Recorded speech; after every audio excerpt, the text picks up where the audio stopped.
Thank you, Madam Speaker. The fact is that promises matter. It's why a few weeks ago I asked the Prime Minister about an important promise made last April, just over a year ago now, that would have helped address the housing crisis. Should pause to talk about that crisis that we are in the midst of. It's one that has led to the unsheltered population in my community over tripling since 2018.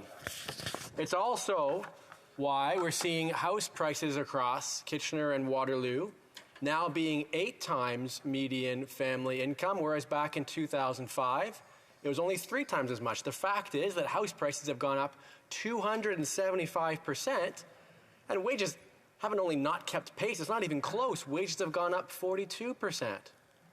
Or we can look at the fact that for every 1 new affordable unit being created across the country, we're seeing 15 affordable private units get lost. Obviously, those investments aren't adding up. And so here's that promise from Budget 2022, released last April.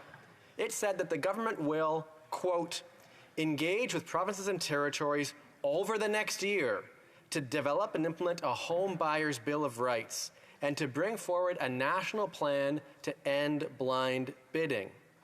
Among other things, the home buyer's bill of rights could also include ensuring a legal right to a home inspection and ensuring transparency on the history of sales prices on title searches.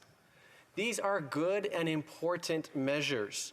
The right to a home inspection, for example, would help protect buyers and give them assurance before making a purchase at a time when multiple bids are coming in and many are getting squeezed out.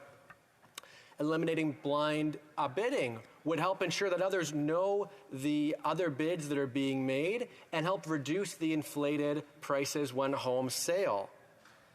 Yet, it's been silence over an entire year until Budget 2023.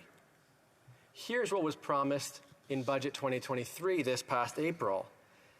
Quote, the government is also working with provinces and territories on the development of a home buyer's bill of rights.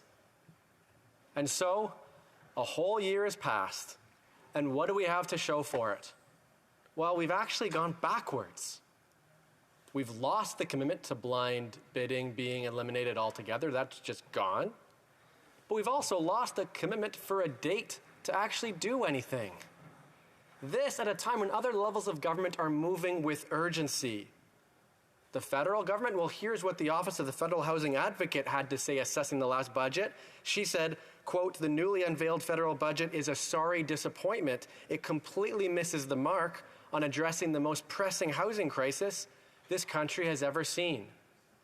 So when I asked the Prime Minister when this promise would be fulfilled, he went on to tell me how great the promise is.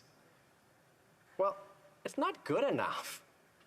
We are in a crisis, one that is affecting neighbors of mine and in fact defining my community today and into the future.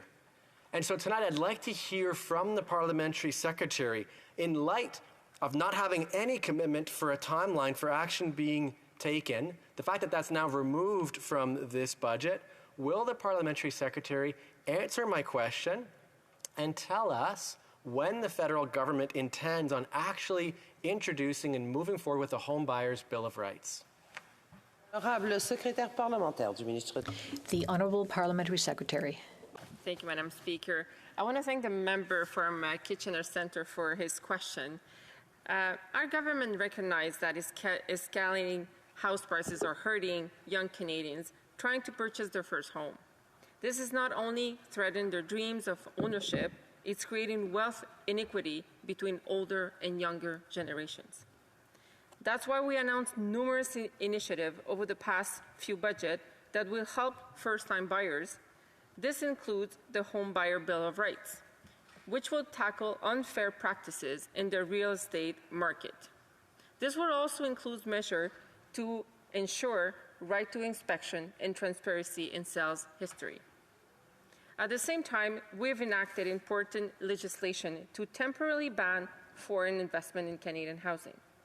This prohibition on the purchase of residential property by non-Canadian act came into effect on January 1st. It will ensure that housing in Canada is owned by Canadians for the benefit of everyone who lives in this country. We're cracking down on house flipping by ensuring that profits from property held less than 12 months are fully taxed. Starting 2023, with certain exceptions, for unexpected life events, this measure will ensure that investors who flip homes pay their fair share and play a role in lowering house prices for Canadians. We have also set up our first-time buyer home tax-free saving account that tuned up for a $40,000 account. Like an RRSP, it is tax deductible. And when used to buy a first home, it will be non-taxable, like a TSFA. Madam Speaker, I also want to be clear on what we're not going to do. We're not going to be like the Conservative Party that wants the federal government to do less on housing and hope that things will magically get better. We're not going to cut back housing funding for our most vulnerable people, the way that certain members across the way are suggesting us to do. We're not going to download the responsibility for housing on provinces and municipalities, the way that the former housing critic, the member of Mission Matsqui-Fraser Canyon, has suggested. We're not going to do any of these things. Rather, we're going to continue to help Canadians all across the country roll up our sleeves and do more. We're going to keep making the key investments into housing so we can get more supply built that our country desperately needs. And we will partner with provinces and cities. That's why we're launching our Housing Accelerator Fund. This fund will help cities and towns to clear up backlogs at the municipal level so we can get more shovels in the ground. More quickly, more supply built, and lasting system changes that will continue to allow more supplies to be built as our country grows. Madam Speaker, I only have time to touch on a few measures that we as a government are taking down to make house more affordable. We believe that everybody deserves a roof over their head, affordable, that will respect their dignity, and this is what this government is doing every day. Thank you, Madam Speaker. Honourable Member for Kitchener Centre. Madam Speaker, this is the second time I'm hearing about some talking points about what the Conservative Party would do. I have less trust in them in doing more, but that's not the question I'm asking. That does nothing for neighbours of mine who are living unsheltered. What I'm asking about is to follow through on important promises that are being made in the midst of a housing crisis. And so, yes, I'm aware of what the Home Buyers Bill of Rights is. That's why I was asking about it. I appreciate the Parliamentary Secretary and the work that she's doing to move further and faster. I would ask her if she would share specifically when the Home Buyers Bill of Rights is going to be introduced, because it's one of many measures we need to make progress on the crisis that we're in. L'Honorable Secrétaire Parlementaire. The Honourable Parliamentary Secretary. I want to thank the member for his question and his comments, and as of him, we want to make sure that everybody in this country has a home and it's affordable. As per his question, I will gladly sit down with him and talk to him about all the measures this government is doing, and particularly on the homelessness front, on the home buyers front, and on the foreign ban, because I think all of these measures at some point will help to address the shortage of affordability that we have in this country.